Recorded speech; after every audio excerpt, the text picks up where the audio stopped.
Hi, welcome to Richard Kabili YouTube channel, and for today's tutorial, I will be teaching you on how to enable and disable choose number and overlays voice control on iPhone X. But first, can you subscribe to this channel and don't forget to hit the subscribe button and the bell to notify you for the new updates. And let's start.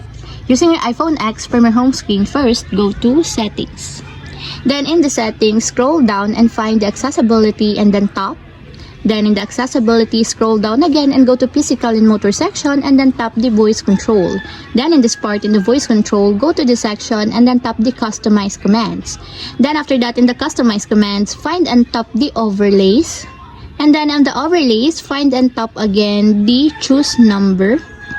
Then in the choose number, as you can see that it is already enabled. But you have to activate also the switch button under the confirmation required to fully enable the choose number in your overlays until it becomes green.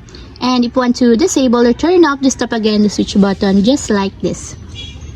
And that's it, we have successfully enabled and disabled choose number in overlays voice control on iPhone X. If you have a question, can you comment down below and don't forget to hit the subscribe button and the bell to notify you for the new updates. And thank you for watching!